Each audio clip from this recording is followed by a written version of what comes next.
Welcome back to SledgeHammer Horror, guys. I am Ken Sledge, and let's talk horror. Today, I am lucky enough to be joined by two of the coolest ladies in the world. They are the Totally Weird and Twisted podcast. I have Mandy and Katie. How you guys doing today? Good. How are you? Good. Doing very well. I also want to say the Totally Weird and Twisted podcast is the best anagram since MILF. So thank you for that. That is so cool. Thank you. So you guys, for people that don't know about the podcast, can you kind of fill us in a little bit on what you guys are doing, what you got coming up here, what you've done already? Sure. So actually we took a turn that we didn't even realize was going to happen. We just planned on having a podcast audio only, but then when did it turn? Who did we talk to? Did we talk to Daniel first? No, we talked to Patty Negri first. And yes. And we've always really been into the paranormal stuff. So actually we talked to Nick first. We talked to Nick first. From Haunted Diary. Nick from Haunted Diary on Instagram. Okay. But we've always, we started out wanting to do true crime, history, and just kind of like dabble in paranormal, but that's always really been our passion. Yeah. Sure. So we always kind of lean more towards the macabre. And we started talking to Nick from Haunted Diaries TV. And then he got us in touch with some really cool people. And the next thing we knew, we were doing a ton of interviews. Right. And so we just kind of started going that route, and it's been really fun. So where can people check you guys out at? Instagram for like our IGTV, we post our interviews on there, the video version, and then Apple Podcasts, Google Podcasts, Spotify, iHeartRadio. I mean, pretty much anywhere you can get a podcast. And I will have those links down here in the description as well, so you guys can check this out. So I mean, it's all paranormal stuff. Is that something that that brought you guys together, or is this something that how did you settle on this? Is this just something that's interested you guys your whole lives, or? Yeah, pretty definitely much. And we've known each other our whole lives too. So. Yeah, we've been friends since we were kids. So yeah. Okay. Yeah. Well, I mean, that makes it easier then. You got that person that you had that connection with, and it comes across when you listen. For those of you that haven't listened yet, please make sure you're checking it out. I do love listening to these ladies. They are totally weird and twisted, but in the best way possible. That's true. Please continue to keep up the good work. I love listening. I love watching. So it's a whole lot of fun. And I, again, just want to say from the bottom of my heart, thank you for agreeing to come on so I can kind of learn what started you in this horror world. So it really does mean a lot to me that you guys came on. So thank you. Well, thank you. It means a lot to us that you asked us to come on. Yeah. We were like, fuck yeah. Hell yeah, we're going to do it. That makes me feel great. Thank you. So, but we are here today to talk about the first horror movie that you guys ever watched. So let's start with you, Mandy. What was the first one that you ever watched? So mine is actually a Disney movie. And when he told us that we were going to be talking about the first horror movie we ever saw, the first thing that came to my mind was Mr. Boogedy. It was filmed the year I was born, so I don't know how I came upon it, but it was from 1983. And do you want me to just tell you about it? Well, yeah. What? I'll ask you a couple questions about it. All right. But first, hold on. Katie, what was the first one that you ever seen? The first one that like scared the shit out of me, that like burned it in my brain, was People Under the Stairs. No, that's Wes a more Craven. legit horror movie. Yeah. Yeah. So with Mr. Boogedy, like I said, I'm always honest with everybody. This is a film I haven't seen, so I'm going into this one blind. So I'm learning just as much by asking these questions. This isn't one I'm really going to be able to talk much about, so I apologize for that. But Mr. Boogedy, do you remember how old you were, who you were with when you seen it for the first time? Well, looking back, I mean, my mom, I think, is the one who got me into this stuff, because she was like, "Oh, Disney has this new show, or this new movie, you should watch it." And she did that with a lot of scary things. Now that I think about it, back in the day, and she's not into like horror movies at all, so it's so funny. But what was your question? Do you remember how old you were when you watched it? No, I mean, if it came out in 83, I mean, I could have been as young as like 5 or 6 when I first saw it. her mom was saying that her older brother watched it. So, I mean, that's probably how it happened. Yeah, and then I watched it like Sure. 1,000 times. And as an adult, I won't watch it at all. As a kid, it didn't scare me. As an adult, I'm like, hell no, I don't watch it. Right. Kind of like that brain rot you thing. remember about how old? Oh, and it's funny because we talk about it all the time. When you're a kid and you watch these things, your imagination takes over too. So your imagination always makes the movie so much worse than it actually was when you do rewatch it again. So, how old were you, Katie, the first time you seen The People Under the Stairs? I think I was probably 14 or 15. But, you know, rewatching it as an adult, you know, you get this image when you were a kid, like you were saying. And then I actually rewatched it yesterday. And I was like, this story is so much deeper than I remember. But when I was a kid, I was like, what the fuck is this? What is wrong with you? You know what I mean? And the people were so much scarier. But, you know, Wes Craven in 1991, and then you watch it now and you're like, movies have come a long way. Right. Yeah. Yeah. No, but you're right, because like when you're a kid, it's like these are monsters. But you watch it back now and you're like, these are little kids that they've tortured because they weren't perfect. You know, they seen or heard or spoke evil. So they're really kids that they just, you know, cut out the bad parts and put under the stairs. Like, that's a terrifying concept. Right. But even at that, when I was rewatching it, because I hadn't watched it since I was a teenager. When I was rewatching it, it's like you hear all these horrible things like in the news now, and you're like, wow, people are really fucked up. Can I cuss? Oh, yeah. I know. Sorry. Oh, fuck. Yeah, sure. Okay, we have He's like, fuck yes. I have a really like potty mouth. But like, you know, you hear about all these people in the news and you're like, wow, these people are so fucked up. Where do they find these people?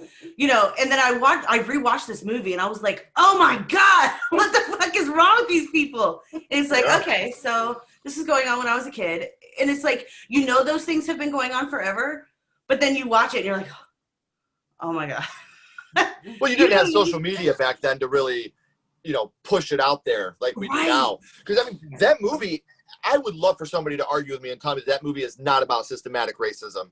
Because, I mean, it totally is. Like, when you rewatch this movie now, it's totally a movie about systematic racism. It is. And the way Wes Craven did it is so damn brilliant. It is. Like, and I wasn't even going to say that, but no, it is. I was like, how many parallels are in this movie? I'm gonna have to rewatch it because I was a kid. It's so fucked up. Yeah. It's so totally like the guy even drops the N-bomb a couple times, and you're just like, dude, like rewatching it, you're like, oh my God, there's no way they would have made this today. But it shows you like people. This is how we've always been. Like we're not getting any better. We're not getting any worse. We just have social media to show you how bad we are now because there's cameras a spotlight on it. Not only that, you even take into account like the child trafficking. Yeah. Hello, there's people under the fucking stairs. That we're trafficked. We're literally hiding them under the goddamn stairs. So I mean, it's just crazy. Yeah. Now that we established what movies you guys had, I want to take you through a little bit. Like I said, I'm so sorry, Mandy. I'm not going to be able to be as talkative about your movie because I haven't seen it. I feel like a total ass. But what scene in Mr. Boogedy affected you the most? So, the scene where I saw Mr. Boogedy, because the whole movie, which I realize now as an adult watching it back, you don't see him at all. You've heard him described by people. You've heard how bad he is, all this stuff. And the whole movie is a lead up to when you finally see him. And it's only that one scene. So that's awesome. The face that has haunted me for my entire life. He looks like a colossal booger. He almost looks like Disney's version of Freddy Krueger. Yeah, he does. He's really fucking creepy looking. I'm so intrigued. And for those of you that haven't seen it, this is on Disney Plus. Yep. So this is something that I do plan on watching. Just our conversation led a little too late, and I haven't had a chance to make it home yet. But I am going to watch it. And after I do, I promise you I'll email you my thoughts on it because I'm super excited to watch it. Yeah, I would love to hear it. Finding out how bad it scarred you, I'm super, super stoked to watch it. Yeah, it's definitely different as an adult. But I mean, even if you just Google a picture of what he looks like, you're like, I can see why that scarred you. Yeah. He's fucking creepy. Well, so looking for those of creepy. you that haven't seen the movie, here he is, right here. There he is. So, in the magic of editing, I'll have a picture there. But Right. there's Mr. Boogie. So now we all know what he looks like. So while we're on Mr. Boogie, or Mr. Boogedy, I'm sorry, I'm saying Mr. Boogie now, so I'm Boogie. thinking booger. Yeah. He looks like a Mr. booger, Boogedy. so it works. What death? Again, I going in this blind, but what death in that movie affected you the most? Was there any death in that movie that really affected you, or? I think as a kid it did. As an adult, it's not too damning or creepy. But so Mr. Boogedy, when he was alive, when he was a human, it was back in like the Puritan times or whatever. Sure. He fell in love with this woman, the widow Marion, and she didn't want anything to do with him because even in his life, he was like a terrible person. Okay. So he ended up selling his soul to the devil and getting this cloak so that hopefully he'd get the widow Marion and her son Jonathan, and she still didn't want him, and so he went to use his powers with this cloak, and it like blew his house and killed everybody. Apparently, that's like the story. So when it shows the little boy Jonathan in ghost form in the movie, it's super sad. But there's no death that it shows because it's a Disney movie. Sure. And Yeah. that's where I'm kind of at, but it's always Marion. I mean, you look at Robin Hood, it's always Marion. I know. I keep thinking the Maid Marian in my head, but it's the widow. I know Marian. that's literally like what I'm Yeah. the image that's in my brain right now. I'm not gonna lie, when you said the Widow Marion, all I seen was Robin Hood Men in Tights. Like, Yeah. that's totally what's going through my brain right now. So, and it's cool, like something I've talked about it on the channel. I don't know if you guys have watched it, but one thing that scared me as a kid, and people laugh at me about this, but it's totally true. Pee-wee's Big Adventure, the large march Yes. scene. That shit scarred me. I Roger don't remember. Rabbit, I the don't end. remember much. Pee-wee alone Christmas- was fucking creepy, but yes, I see it. Yeah, the large. She's like, I'll send you a link. The 3 scenes that scared me from non-horror movies, Christopher Lloyd in Who Framed Roger Rabbit at the end when he's turning into when I killed your brother, I looked like this, and he's all crazy. Like I that can scared see how the that was shit out of scary. me when I was a kid. And even like Willy Wonka, when he's in that tunnel and everything's all crazy. Like I it's love when trippy. movies can do that. So the fact that you chose a Disney movie, I can't say chose, but the fact that It was a Disney movie. Fate made it a Disney movie for us, I think is so rad because and it I do shows you hope that everyone watches it. it doesn't have to be a Nightmare on Elm Street when you're a kid to scare the shit out of you, because we all forget that when we're young and we're innocent, sometimes things that aren't horror movies scare the shit out of us. When you go from watching The Land Before Time to watching Christopher Lloyd rip his face off in Roger Rabbit, that's just fucking scary. So this is so cool to be able to talk about a Disney movie. Like, this is exciting to me. Like, I love this. And I'm now that learning you about mentioned The Land Before Time, I just want to cry because That was there's really death. sad. Yeah. It's like, no, that's another movie. It's so sad. Yeah. But I'll tell you this. Even as a kid, I watched The Exorcist, I watched The Omen, I watched Rosemary's Baby. Yeah. The Shining, all those cool None of classics. them stuck with me. None of them stuck with me except Mr. Boogedy. Mm-hmm. When I showed it to my kids last year, I wouldn't watch it with them. Mm-hmm. And Did they think it was lame? Yeah, they did. That was my son with Jaws. I was like, dude, this movie it's so great. You gotta watch it. It's so scary. And he watched it. He was like, this scared you? I was like, you're grounded. You gotta go to bed. Yeah. Just get out of my sight. But I want to bounce back to People Under the Stairs for a minute. Which death? There's not a lot of death in that movie. So I'm gonna go with which scene in that movie affected you the most. Honestly, when they put what was her name? The daughter? The daughter, what was her name? I'm totally blanking on her name. There was Roach. There was Claire? No. Pool. Shit, what was her name? I can't think of her name either. But I'm it'll come to me as we go. I just watched it and I'm blanking. But when they put her when the mom put her in the really hot bathtub after she made her clean up the blood. Yeah. When you could see how hot it was and she's screaming bloody murder and she was like, why did you do this? You defied me. Blah, blah, blah. I was like, no, leave her alone. That sounds. One part about that scene that is so powerful, because I own this on Blu-ray as well. This is a movie that I absolutely adore. We talked about that last night. Yeah. When you're watching that scene and she grabs her dress and she says, "Look what you did to the pretty dress I spent all day making you." Yeah, and she shoved her in the blood. Yeah, and this girl's crying at that point so hard that she's hyperventilating. Like, the acting in this scene is so heartbreaking as a parent to watch. Because now that we're older and we're parents, we know that there are kids out there that go through this.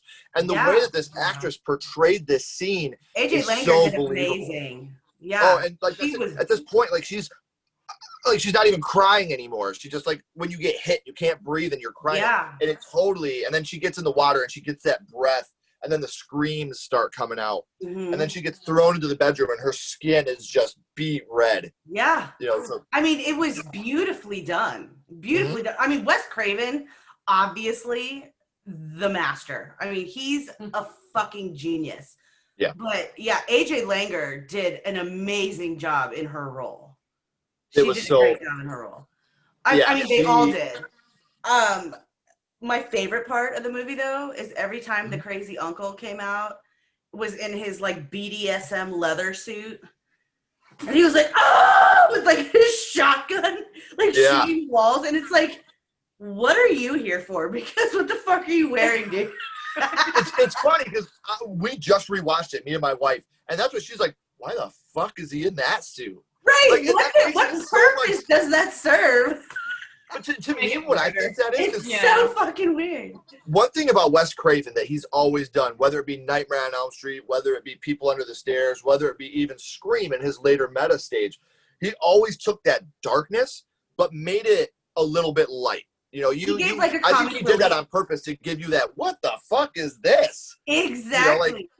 But that guy, I can't think of the actor's name right now. It slips me. Yeah. But that guy haunted me as a kid, not only from People Under the Stairs, but if you remember, he was also Reverend Werewolf in Silver Bullet. Yes. And he's just a scary fucking looking dude. He's creepy. There's something about him. And it's like, I don't know what's wrong with you, but I don't like it. He's one of those guys that... he was the dad, but like they were really brother and sister, and they stole, they stole her. Like, I don't know. I saw it one time as a kid and never again. Oh, you gotta watch it. Like, this is so. See, when I tell you about what I thought of Mr. Boogedy, you got to tell me about what you thought of People Under the Stairs again, because like Katie said, this is a deep movie. Like, when you really start peeling back the surfaces, it's such a deep movie. At my cousin's house, but I feel like there's a reason my brain got shut it off. Yeah.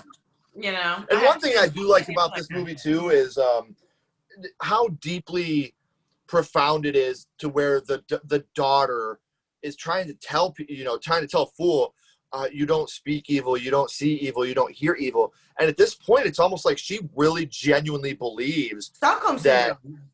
Yeah, that's Stockholm syndrome, exactly. Mm-hmm. And like when she's locked up in the upstairs, and she's like, "Please let me down," and the dad uncle guy's all. He grabs himself when he's in that scene. I was like, "Stop that shit, you fucking pervert!" Please don't do what I think you're gonna do.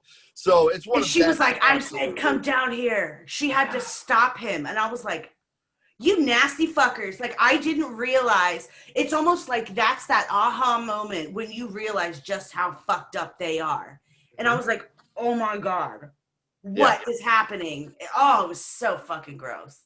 Yeah, you guys aren't selling it very well. Oh, I thought I don't think I can handle this. It's so, like, when you're a teenager and you're watching it and your brain hasn't gotten there yet because you haven't. I was less than a You teenager haven't, when I watched like, taken it in. You haven't taken the world in and read and, learned Yeah, about my all this. brain was smart enough to block it Yeah, out. well, mine too.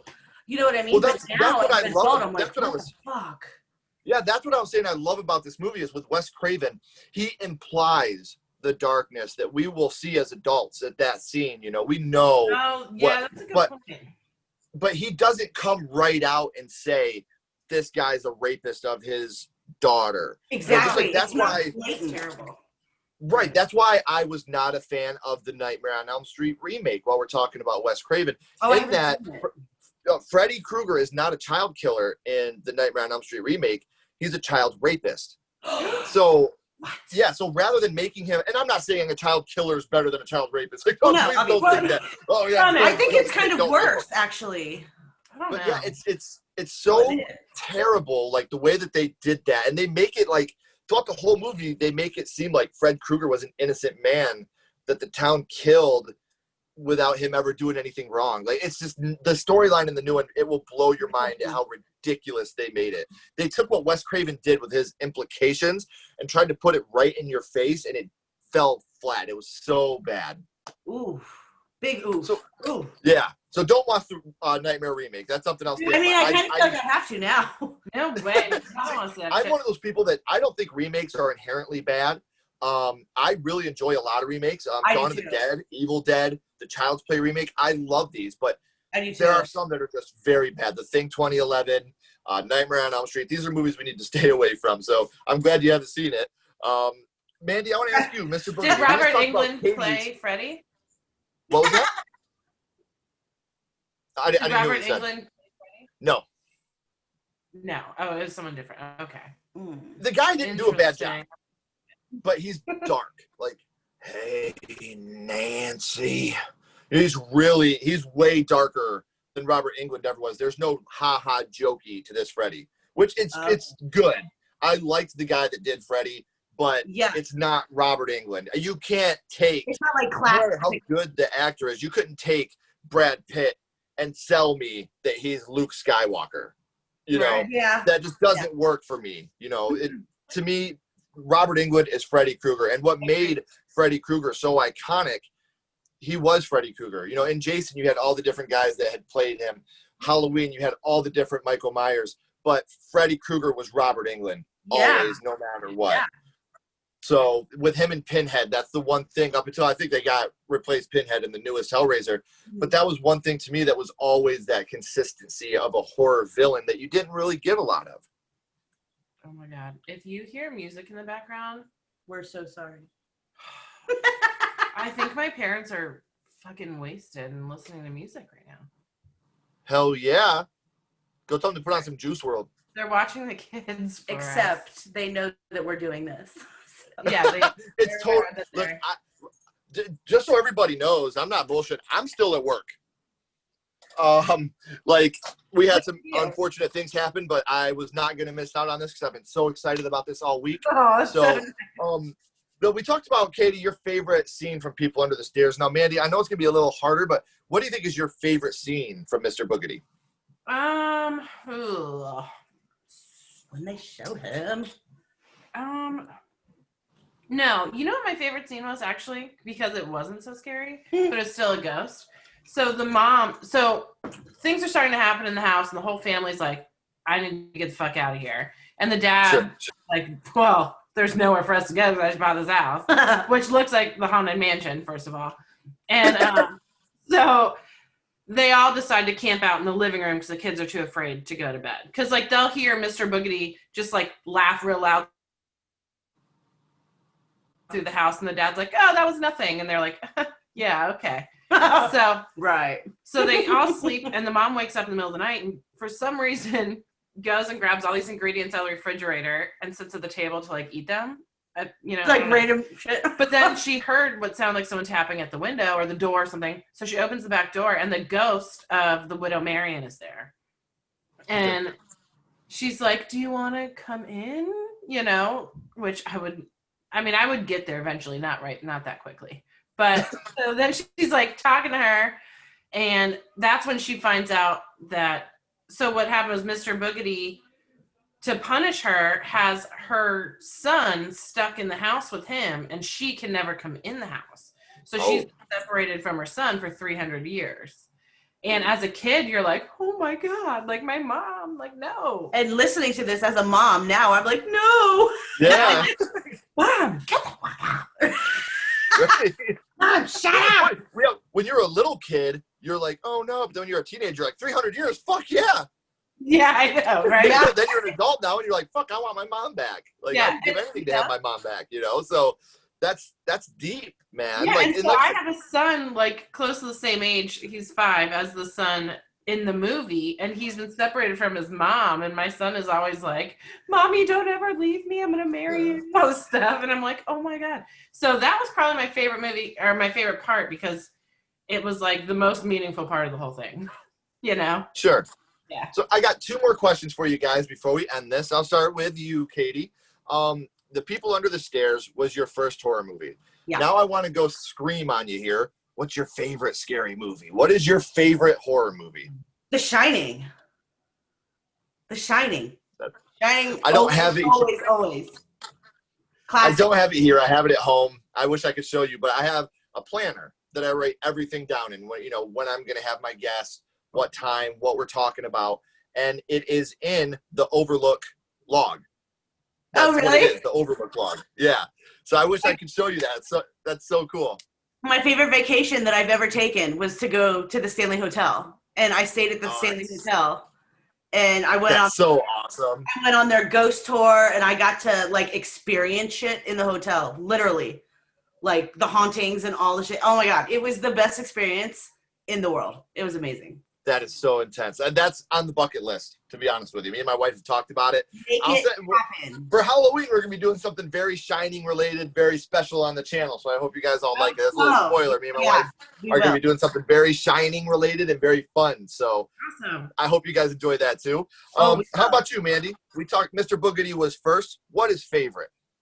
Favorite?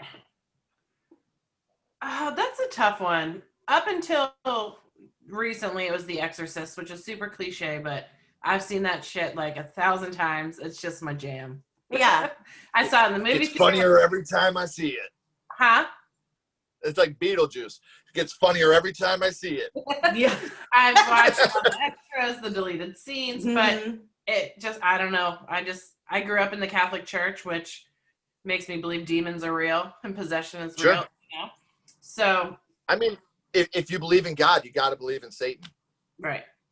So that's I'm kind of the other way, though. I'm like, if you believe in demons, then you got to believe in God. You know? Dark. You can't have one without the other. That doesn't really work. Can't. That's just how I was raised. If you have good, you got to have evil. That's the yin and yang of life. Exactly. So I totally agree with you. Confirmation, communion, all that crap. So to me, the demonic horror movies are like my shit, because to me they could be real, and that's supposedly based on real. But I really love The Conjuring, the very first one of the Conjuring series. That's a great series. I just love it, and it's similar. She gets possessed, and Yeah, I will tell you this: the last time that I got legit, oh my fucking God, scared of a movie. Oh, I was like, what happened? No, in The Conjuring, when the lady's walking back and forth, and then the guy looks at her and he doesn't see her. Then he turns around and she's just like, look what she made me do. Yes. Like, that scared the fuck out of me. Like, watching that in the theater, I was like, all right, I'm out. I SpongeBobbed it. Like, all right, I'm going to hit out. So really, you just hid behind your wife. Oh, for sure. Just like always. Like, when she my wife went into the house and she's like crawling after her little daughter, I was like, oh, yes. Like when she jumps off the top of the closet thing. I don't know what those are called, but the armoire. Yeah. The arm. Yeah, when she jumps off that, like fuck that. That was such a great movie. That's such a good movie. That it's funny how movies go in cycles like that. How we get, we get the slashers that are really big for a minute. Then we get like even though I hate the title, the torture porn Saw type movies that are big for a minute. Then we get the Exorcist type paranormal movies that are big for a minute. And it's so fun for me as a horror fan to go through each of these. I'm not one of these elitist horror films that's like, if it's not Midsummer, then it is an awful movie. I love slashers too. I love brainless slashers where I can just watch a guy cut people up for an hour and a half. David Howard. Yeah. But like with those Exorcist movies, what I love about those is to me, they are the perfect mix of slasher and torture porn, because you have to pay attention, but you don't have to watch every single detail looking to try to spot what twist is going to happen at the end. Right. It's the perfect mix of slasher and those Saw type movies. So that's right in the middle. And it's got that mid-ground of reality in it. Because I'm a believer in Christ, whether, people want to talk about whatever. I'm not a Christian. I'm not a Catholic. I'm a human being that has beliefs. I believe Christ is Lord and Savior. I'm not going to get preachy here, but that's just what I believe in my heart. Yeah, So don't I subscribe believe to that, specific religion. if that can happen, that's terrifying to me, because that, Lucifer was, an angel that was down, and now he's like, I'm going to fuck shit up because you fucking cut my wings off, God damn it. Right. So I think that those paranormal, I'm with you. Paranormal things are always super intriguing to me, because there's that, I believe this can happen. I don't believe Yeah, me too. that a guy can get shot. I shot him 6 times and he got up and walked away. Yeah, and again, I love slashers. I love Michael Myers. I love Halloween. But paranormal movies have always done it a little more for me because of that realistic, just like creature features like Jaws always scared me because that's real. That's arachnophobia. Yeah. Oh my still- God, arachnophobia That's was a- terrible. I shake my shoes out before I put my shoes on every time Right. because of arachnophobia. Right. So, Don't Yeah. stick your hands in like yes. backpacks and stuff without like looking. Yeah. Claire's had So two we- spikes up on her recently inside the house. And I'm like, no. Yep. So I always end these episodes with a skull count. 0 being the worst, 5 being the best. Mandy, what are we ranking Mr. Boogedy 0 to 5 skulls? I mean, I would say 3. 3? Because I didn't realize it only showed him once because I was mixing part 1 and part 2 in my head together. Sure. Well, honestly, I like that. I want you to build this up for me. I like that slow burn. If you see him the whole time, I think we're talking about Jaws. If you've seen the shark the whole time, I don't think the movie would have been as scary. So I like that slow burn of I don't get to see it, I just hear about it. Then when you finally see it, you're like, oh, that's what it is. Holy shit. Yeah, You know, that's so- how Green did it too. And then when she came Oh, out of TV, you were yeah. like, fuck this shit, Yeah. I'm out. I agree. yeah. Yeah, Yeah. fuck girls with black hair. Yeah. Thank you for being blind. I feel bad giving it a 3 because to me it's higher, but if anyone watches it now, they're not a child first time seeing it, so they're gonna be like, Oh no, and you know what? That's what I want. How you feel about it what you feel. I don't care what anybody else thinks. I just want what you feel. 4.5. There you go. So what about People Under the Stairs, Katie? How we ranking that? I give it a 4. That's give it a also 4. fair. Yeah. For what it is and for, watching it now in 2020, for being from 1991, Wes Craven being Wes Craven, I give it a 4 out of 5. Absolutely. Well, like I said, guys, thank you so much for coming on. Don't go anywhere. I got a couple more questions for you. Everybody else, remember, keep talking horror. Stay what you are. Thank you so much for watching, and we'll see you guys soon.